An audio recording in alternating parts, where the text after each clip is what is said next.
पुराने जमाने की बात है, जब हिंदुस्तान के घने जंगलों में एक छोटा सा गांव था। नाम था चंदनपुर।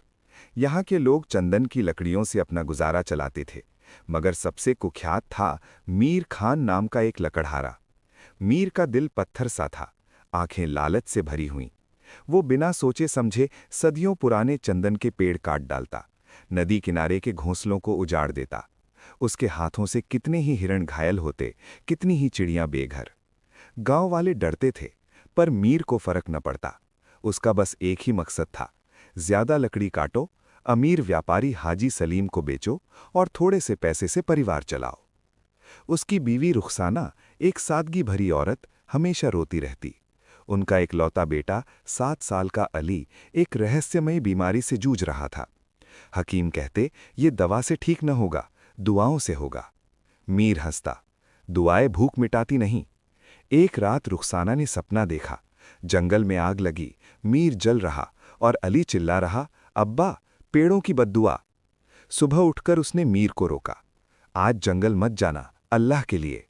मीर ने ठहाका लगाया, तुम औरतों के ख्वाब, अगर न काटा तो अली की दवा कौन लाएगा? और वो अपनी कुल्हाड़ी लटकाए निकल पड़ा। जंगल गहरा था, जहां सूरज भी डरता। मीर एक प्राचीन चंदन के पेड़ पर पहुंचा। वो पेड़ इतना विशाल कि छाया में पूरा गांव समा जाए।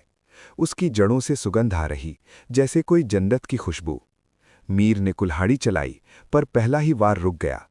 पेड़ से एक मधुर आवाज गूंजी, मीर, रुको, मैं चंदन देव हूं, जंगल का मुहाफिज।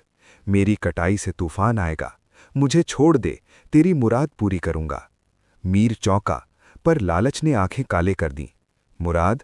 हाजी सलीम इसके बदले सोने की थैलियां देगा।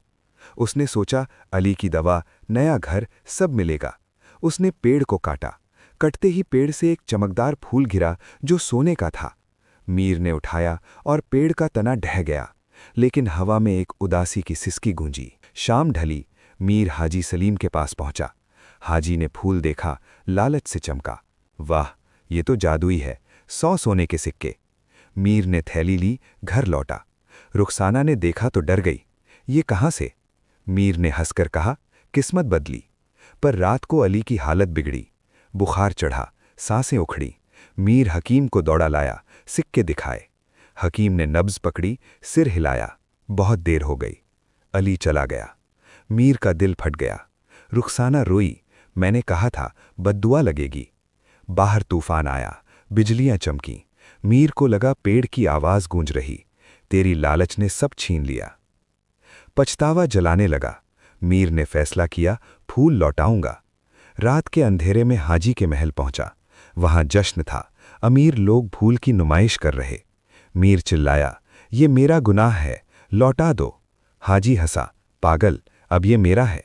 पहरेदारों ने घेर लिया। मीर ने झगड़ा किया, घायल हुआ, पर फूल छीन लिया। तभी फूल चमका और एक तूफान उठा। महल हिल गया, लोग भागे। मीर बाहर निकला, फूल को जंगल ले आया।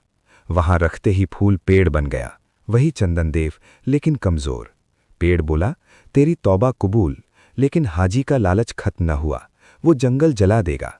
मेरे साथ आ, वादी रहमत में। मीर ने रुखसाना को पैगाम भेजा और पेड़ की पीठ पर सवार हो गया। वे उड़ते हुए पहाड़ पार कर गए। वादी में एक संत मिले। संत ने कहा, अपना गुनाह धोने को आखिरी कुर्बानी दे, अपनी कुल्हाड़ी। मीर ने फेंक दी। नदी में कुल्हाड़ी गिरी, जगह पर एक जादुई छड़ी उभरी। संत बोले, अब लौट, जंगल बचाओ। मीर वापस आया। सुबह हाजी की फौज जंगल पहुंची, मशालें जलाकर। मीर अकेला खड़ा। रुको, ये कुदरत का घर है। हाजी हंसा, सिपाही दौड़े।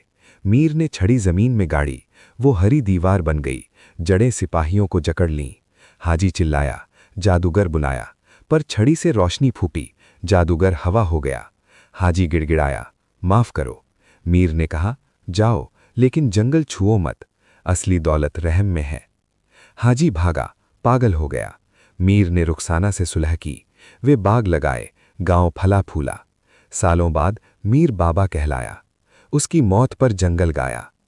प्यारे दोस्तों, इस कहानी से क्या सीखा? लालच सब छीन लेता, रहम सब लौटा देता। आप कहां से सुन रहे? पसंद आई तो लाइक, सब्सक्राइब करें। अल्लाह हाफिज।